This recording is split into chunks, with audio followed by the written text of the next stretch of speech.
In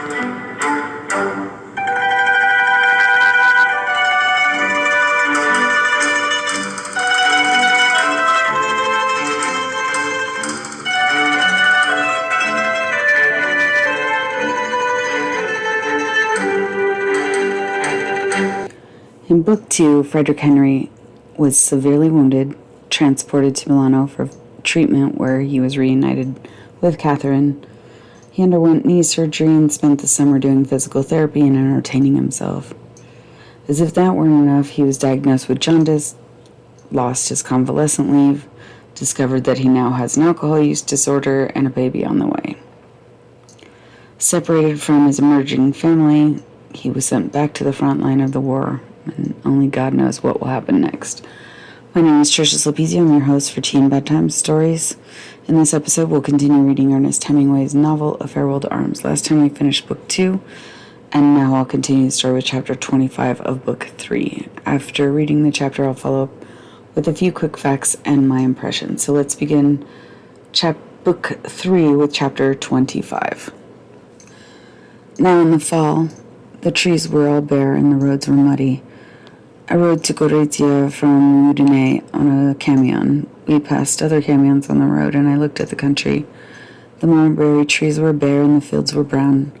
There were wet dead leaves on the road, and the rows of bare trees, and men were working on the road, tamping stone in the ruts from piles of crushed stone along the side of the road, between the trees. We saw the town with a mist over it that cut off the mountains. We crossed the river, and I saw that it was running high. It had been raining in the mountains. We came into the town past the factories, and then the houses and villas, and I saw that many more houses had been hit. On a narrow street, we passed a British Red Cross ambulance. The driver wore a cap, and his face was thin and very tan. I did not know him. I got down from the camion, and in the big square in front of the town major's house. The driver handed down my rucksack, and I put it on and swung on the two musettes and walked to our villa. It did not feel like a homecoming. I walked down the deep gravel driveway, looking at the villa through the trees. The windows were all shut, but the door was open. I went in and found the major sitting at the table in the bare room with maps and typed sheets of paper on the wall. "Hello," I said. "How are you?" He looked older and drier. "I'm good," I said. "How's everything?" "It's all over," he said. "Take off your kit and sit down." I put my pack and the two musettes on the floor and my cap on the pack. I brought the other chair over from the wall and sat down by the desk. "It's been a bad summer," the major said. "Are you strong now?" "Yes." "Did you ever get the decorations?" "Yes, I got them fine, thank you very much." "Let's see them." I opened my cape, and you could see the two ribbons. "Did you get the boxes with the medals?" "No, just the papers. The boxes will come later. That takes more time." "What do you want me to do?" "The cars are all away. There are 6 up north at Caporetto. You know Caporetto?" "Yes," I said. I remembered it was a little white town with a company in a valley. It was a clean little town, and there was a fine fountain in the square. "They're working from there. There are many sick now the fighting is over." "Where are the others?" "There are 2 up in the mountains and 4 still on the Baitzica. The other 2 ambulance sections are in the Carso with the 3rd Army. What do you wish me to do?" "You can go and take over the 4 cars on the Baitzica if you like. Gino has been up there a long time." "You haven't seen it up there, have you?" "No, it was very bad. We lost 3 cars." "I heard about it." "Yes, Rinaldi wrote you." "Where's Rinaldi?" "He is here at the hospital. He's had a summer and fall of it." "I believe it. It has been bad," the major said. "You couldn't believe how bad it's been. I've often thought you were lucky to be hit when you were." "I know I was." "Next year will be worse," the major said. "Perhaps they will attack now. They say they are to attack, but I can't believe it." "It is too late. You saw the river?" "Yes, it's high already. I don't believe they will attack now that the rains have started. We will have the snow soon." "What about your countrymen? Will there be other Americans beside yourself?" "They are training an army of 10 million. I hope we get some of them." but the French will hog them all. We'll never get any down here, all right. You stay here tonight and go out tomorrow with the little car and send Gino back. I'll send somebody with you that knows the road. Gino will tell you everything. They're showing quite a little still, but it's all over. You want to see the Baincita? I'm glad to see it. I'm glad to be back with you again, Signor Maggiore. He smiled. You are very good to say so. I'm very tired of this war. If I was away, I don't believe I would come back. Is it so bad? Yes, it is so bad and worse. Go get cleaned up and find your friend Rinaldi.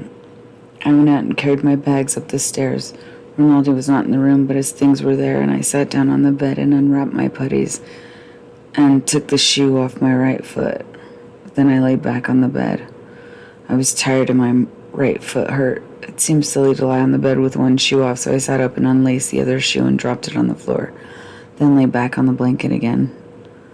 The room was stuffy with the window closed, and I was too tired to get up and open it. I saw my things were all in one corner of the room. Outside, it was getting dark. I lay on the bed. I was going to try not to think about Catherine except at night before I went to sleep, but now I was tired and there was nothing to do. So I lay and thought about her. I was thinking about her when Rinaldi came in. He looked just the same. Perhaps he was a little thinner. Well, baby, he said. I sat up on the bed. He came over, sat down, put his arm around me. Good old baby. He whacked me on the back and I held both his arms. Old baby, he said, let me see your knee. I'll have to take off my pants. Take off your pants, baby. We're all friends here. I want to see what kind of job they did. I stood up, took off the breeches, and pulled off the knee brace. Rinaldi sat on the floor and bent the knee gently back and forth. He ran his finger along the scar, put his thumbs together over the kneecap, and rocked the knee gently with his fingers. Is that all the articulation you have? Yes.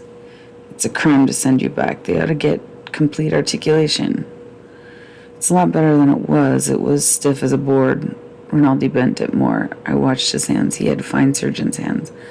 I looked at the top of his head, his hair shiny and parted smoothly. He bent the knee too far. Ouch, I said. You ought to have more treatment on it with the machines, Rinaldi said. It's better than it was. I see that, baby. This is something I know more about than you. He stood up and sat down on the bed. The knee itself is a good job. He was thorough with the knee. Tell me all about everything. There's nothing to tell, I said. I've led a quiet life. You act like a married man, he said. What's the matter with you? Nothing, I said. What's the matter with you? This war is killing me, Rinaldi said. I am very depressed by it. He folded his hand over his knee. Oh, I said. What's the matter? Can't I even have human impulses? No, I can see you've been having a fine time. Tell me. All summer and all fall I've operated. I work all the time. I do everybody's work. All the hard ones, they leave me. My God, baby, I'm becoming a lovely surgeon. That sounds better. I never think. No, by God, I don't think I operate. That's right. But now, baby, it's all over. I don't operate now and I feel like hell. This is a terrible war, baby. You believe me when I say it. Now you cheer me up. Did you bring the phonograph records? Yes. They were wrapped in a paper in a cardboard box in the rucksack. I was too tired to get them out. Don't you feel good yourself, baby? I feel like hell. This war's terrible, Rinaldi said. Come on. We'll both get drunk and be cheerful. Then we'll go get the ashes dragged. Then we'll feel fine. I've had the jaundice, I said, and I can't get drunk. Oh, baby, how you come back to me. You come back serious and with the liver. I tell you, this war is a bad thing. Why did we make it anyway? We'll have a drink. I don't want to get drunk, but we'll have a drink. Rinaldi went across the room to the wash stand and brought back 2 glasses and a bottle of cognac. It's Austrian cognac, he said. 7 stars. It's all they captured at San Gabriel. Were you up there? No, I haven't been anywhere. I've been here all the time operating. Look, baby, this is your old toothbrushing glass. I kept it all the time to remind me of you. To remind you to brush your teeth. No, I have my own too. I kept this one to remind me of you trying to brush away the Villarosa from your teeth in the morning, swearing and eating aspirin and cursing harlots. Every time I see that glass, I think of you trying to clean your conscience with a toothbrush. He came over to the bed. Kiss me once and tell me you're not serious. I never kiss you, you're an ape.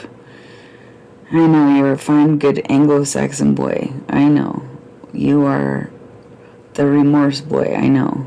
I will wait till I see the Anglo-Saxon brushing away harlotry from the toothbrush. Put some cognac in a glass. We touched glasses and drank. Rinaldi laughed at me. I will get you drunk and take out your liver and put you in a good Italian liver and make you a man again. I held the glass for some more cognac. It was dark outside. Holding the glass of cognac, I went over and opened the window. The rain had stopped falling. It was colder outside, and there was a mist in the trees. Don't throw the cognac out the window, Rinaldi said. If you can't drink it, give it to me. Go something yourself, I said. I was glad to see Rinaldi again. He had spent 2 years teasing me, and I had liked it. We understood each other very well. Are you married? He asked from the bed. I was standing against the wall by the window. Not yet. Are you in love? Yes. With the English girl? Yes. Poor baby. Is she good to you? Of course.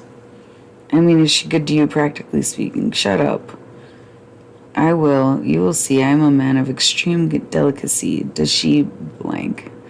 Rini, I said. Please shut up. If you want to be my friend, shut up. I don't want to be your friend, baby. I am your friend. Then shut up, all right. I went over to the bed and sat down beside Rinaldi. He was holding his glass and looking at the floor. You see how it is, Rini?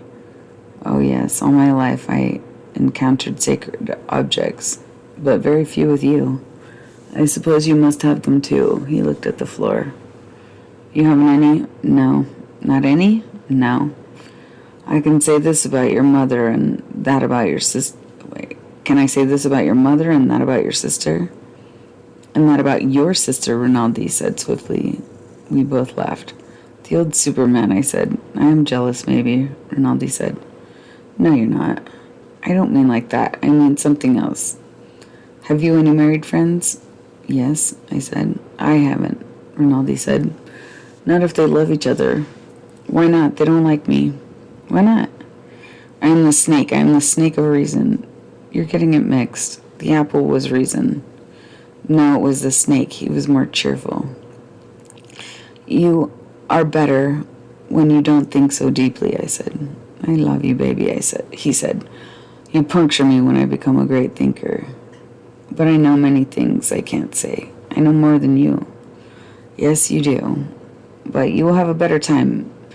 Even with remorse, you will have a better time. I don't think so. Oh, yes, that is true. Already I'm only happy when I'm working. He looked at the floor again. You'll get over that. No, I only like 2 other things. One is bad for my work, and the other is over in half an hour or 15 minutes, sometimes less. Sometimes a good deal less. Perhaps I've improved, baby. You don't know. But there are only 2 things in my work. You'll get other things. No. We never get anything. We are born with all we have, and we never learn. We never get anything new. We all start complete. You should be glad not to be Latin. There's no such thing as a Latin. That is Latin thinking. You were so proud of your defects. Rinaldi looked up and laughed. Well, stop, baby. I'm tired of thinking so much. He had looked tired when he came in. It's nearly time to eat. I'm glad you're back. You're my best friend and my war brother. When do the war brothers eat? I asked. Right away. We'll drink once more to your liver's, for your liver's sake. Like St. Paul. You are inaccurate. That was wine in the stomach. Take a little wine for your stomach's sake. Whatever you have in the bottle, I said. For any sake you mention. To your girl, Rinaldi said. He held out his glass. All right. I'll never say a dirty thing about her. Don't strain yourself.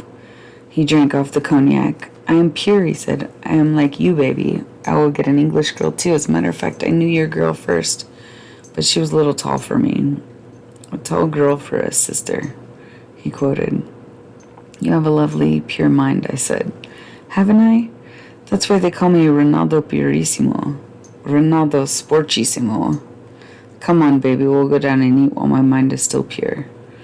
I washed, combed my hair, and we went down the stairs. Rinaldi was a little drunk. In the room where we ate, the meal was not quite ready. I'll go get the bottle, Rinaldi said. He went off up the stairs. I sat at the table and he came back with the bottle and poured each of us a half tumbler of cognac. Too much, I said, and held up the glass and sighted at the lamp on the table. Not for an empty stomach. It's a wonderful thing. It burns out the stomach completely. Nothing is worse for you. All right. Self-destruction day by day, Rinaldi said. It ruins the stomach and makes the handshake just the thing for a surgeon. You recommend it? Heartily. I use no other. Drink it down, baby, and look forward to being sick. I drank half the glass. In the hall, I could hear the orderly calling, Soup! Soup is ready. The major came in, nodded to us, and sat down. He seemed very small at table. Is this all we are? He asked. The orderly put the soup bowl down and he ladled out a plateful. We are all, Rinaldi said, unless the priest comes. If he knew Frederico was here, he would be here. Where is he? I asked. He's at 307, the major said. He was busy with his soup. He wiped his mouth, wiping his upturned gray mustache carefully. He will come, I think. I called them and left word to tell them you were here. I missed the noise of the mess, I said. Yes, it's quiet, the major said. It will be noisy, said Rinaldi. Drink some wine, Enrico, said the major. He filled my glass. The spaghetti came in, and we were all busy. We were finishing the spaghetti when the priest came in. He was the same as ever, small and brown and compact-looking. I stood up and we shook hands. He put his hand on my shoulder. I came as soon as I heard, he said. Sit down, the major said. You're late. Good evening, priest, Rinaldi said, using the English word they had taken up from the priest-baiting captain who spoke little English. Good evening, Rinaldo, said the priest. The orderly brought him soup, but he said he would start with the spaghetti. How are you? He asked me. Fine, I said. How have things been? Drink some wine, priest, Rinaldi said. Take a little wine for your stomach's sake. That's St. Paul, you know. Yes, I know, said the priest politely. Rinaldi filled his glass. That's St. Paul, said Rinaldi. He's the one who makes all the trouble. The priest looked at me and smiled. I could see that the baiting did not touch him now. That St. Paul, Rinaldi said, was a rounder and a chaser, and then, when he was no longer hot, he said it was no good. When he was finished, he made the rules for us who are still hot. Isn't it true, Frederico? The major smiled. We were eating meat stew now. I never discuss a saint after dark, I said. The priest looked up from the stew and smiled at me. There he is, gone over with the priest, Rinaldi said. Where are all the good old priest baiters? Where is Cavalcanti? Where is Bruni? Where is Cesar? Do I have to bait the priest alone without support? He's a good priest, said the major. He is a good priest, said Rinaldi, but still a priest. I try to make the mess like the old days. I want to make Frederico happy. To hell with you, priest. I saw the major look at him and noticed that he was drunk. His face was white. The line of his hair was very black against the white of his forehead. It's all right, Rinaldo, said the priest. It's all right. To hell with you, said Rinaldi. To hell with the whole damn business. He sat back in his chair. He's been under a strain and he's tired, the major said to me. He finished his meat and wiped his gravy with a piece of bread. I don't give a damn, Rinaldi said to the table. To hell with the whole business. He looked defiantly around the table, his eyes flat, his face pale. All right, I said. To hell with the whole damn business. No, said Rinaldi. You can't do it. You can't do it. I say you can't do it. You're dry and you're empty and there's nothing else. There's nothing else I tell you. Not a damn thing. I know when I stop working. The priest shook his head. The orderly took away the stew dish. What are you eating meat for? Rinaldi turned to the priest. Don't you know it's Friday? It's Thursday, the priest said. That is a lie. It's Friday. You're eating the body of the Lord. It's God meat. I know. It's dead Austrian. That's what you're eating. The white meat is from officers, I said, completing the old joke. Rinaldi laughed. He filled his glass. Don't mind me, he said. I'm just a little crazy. You ought to have a leave, the priest said. The major shook his head at him. Rinaldi looked at the priest. You think I had to have leave? The major shook his head at the priest. Rinaldi was looking at the priest. Just as you like, the priest said. Not if you don't want. To hell with you, Rinaldi said. They try to get rid of me. Every night they try to get rid of me. I fight them off. What if I have it? Everybody has it. The whole world's got it first.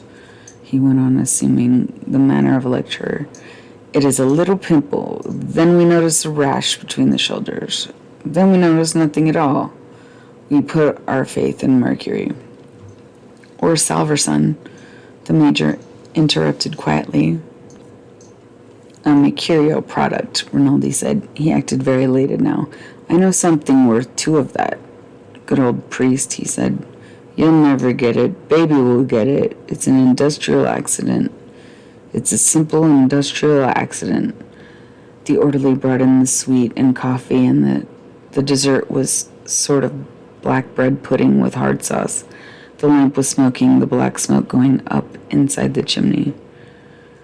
Bring 2 candles and take away the lamp, the major said. The orderly brought 2 lighted candles, each in a saucer, and took the lamp, blowing it out.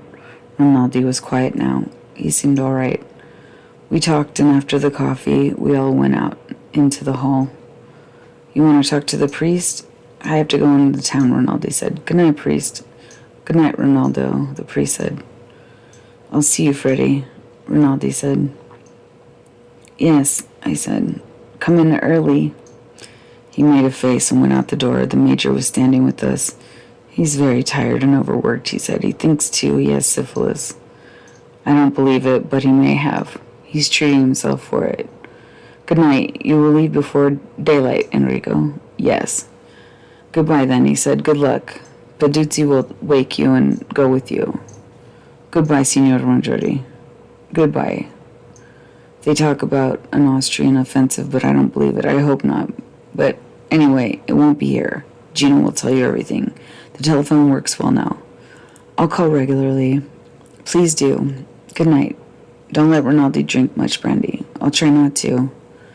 Good night, priest. Good night, Signor Maggiore. He went off to his office. That concludes chapter 25 of book 3. So a few quick facts. If you remember Gorizia and Udine, are small towns in the northwest corner of Italy. Udine is where the short king lives. A camion is just a large truck. It's usually built to carry big guns and major supplies. The town major's house is probably the mayor's residence or whatever official residence they have for the town's chief administrator. Caporetto is a village in present-day Slovenia. If you remember, it was a pretty severe battle scene a year prior, in which the Italian army was severely defeated by the Austro-German forces. Campanile is a bell tower, usually freestanding. Bajnica refers to the Bajnica plain. It's west of Udine, straight north of Gorizia. It's located in the country of Slovenia as well. Carso refers to the region, also known as the Karst Plateau. It's located in the northeastern Italy and southwestern Slovenia. Specifically, it's a limestone plateau southeast of Gorizia. It extends almost to the Adriatic Sea between Monfalcone and Trieste on the coast of the sea. I guess that would be the west coast of the sea. So, when he said the French will hog tie him, he's predicting that most of the American troops will end up at the Western Front, which they did. Articulation refers to the circular range of motion when he was examining his knee. When he says get the ashes dragged, that's a male-centric expression that refers to sexual satisfaction, most commonly by a sex worker. San Gabriel, if you remember, was the mountain territory they had lost to the Austrians. 7 stars is a ranking system. It means, it usually refers to the age of the brandy. So if it has 7 stars, that means it's been aged at least 7 years.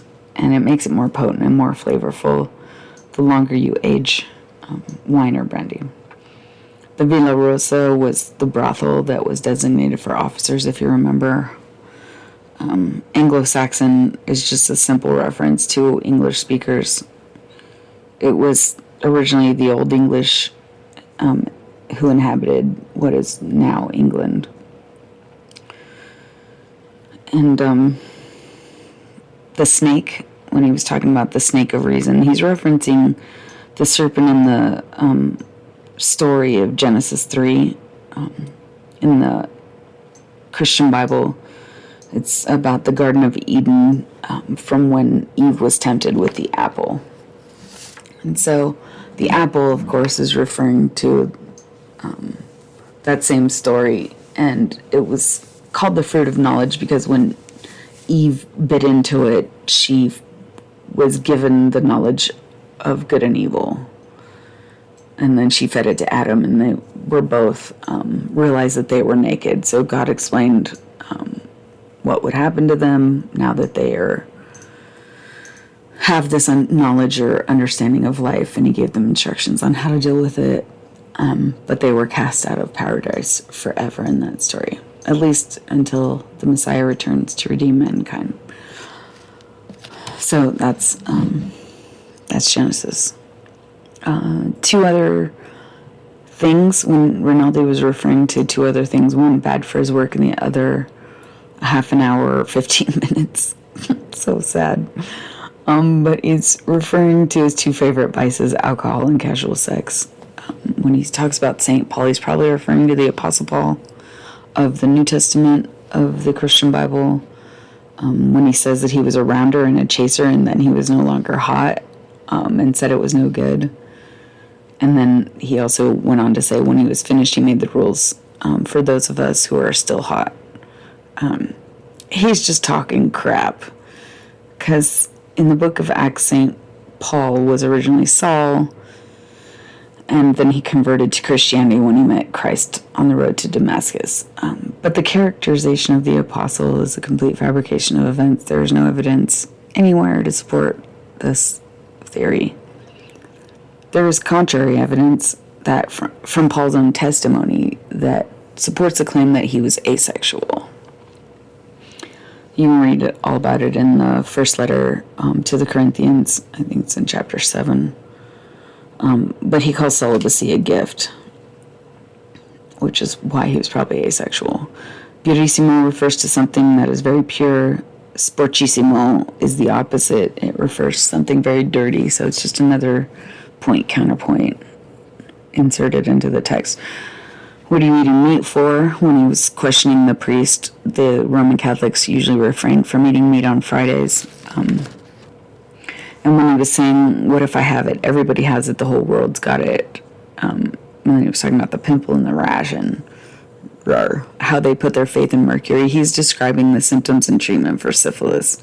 So mercury was historically used to treat syphilis. It was later found to be really ineffective and incredibly harmful. Mercury-based treatments cause severe side effects, including kidney damage, tremors, and even death. Salvarsan is an effective treatment. It's an organoarsenic compound. I hope I said that right. But it was really the first effective treatment for syphilis. So it's good that it came on the scene at this time, because Rinaldi's using mercury. He's going to hurt himself unless he switches to the Salvarsan. And that might be his only hope for recovery, or at least a better life with syphilis. I'm not sure if it ever goes away. But bread pudding with hard sauce is a custard dessert. It's usually made with bread, raisins, and fruit. Served, in their case, with the sweet creamy mixture, probably butter and powdered sugar, like whatever you put over a cinnamon roll. But they flavor it with rum or brandy. Most certainly. So that's all for the quick facts. My impressions, as I stated previously, casual sex is the least satisfying type of sexual activity for women. And now we can see that it also becomes extremely dissatisfying for men. Rinaldi and Henry clearly have a karmic relationship. They are trauma bonded, and therefore they keep each other stuck in their dysfunctional thought processes. That's what it means to be in a karmic relationship. It's because they have an innate understanding of each other's unhealthy motivations. They accept and reinforce the worst qualities in themselves and in each other. And I used to wonder how people got stuck on stupid until I studied friendship. The people we often call our friends are not really friends at all. If a person's influence doesn't encourage us to mature, then they're a bad influence and therefore not a friend, or at the very least, a bad friend. So there are people in the world that I like, and there are people in the world that I respect. I finally learned not to confuse the two, and I wouldn't call either one necessarily friends unless they've proven to be a friend to me. That's just me. But no lady has contracted syphilis. What a coincidence. All that running around and nonsense. Now he's contracted a deadly disease. Or at the very least a debilitating disease. And for what? He could ruin his career and end his life just for bragging rights, I guess, and 15 minutes of physical pleasure is just the epitome of stupidity, in my personal opinion. If you disagree, I'd love to hear your thoughts. But that's all I have for chapter 25 of book 3. So next time we will pick up where we left off with chapter 26 in book 3 of Farewell to Arms by Ernest Hemingway. Please join me for more teen bedtime stories. I look forward to talking to you again soon. Thanks for listening.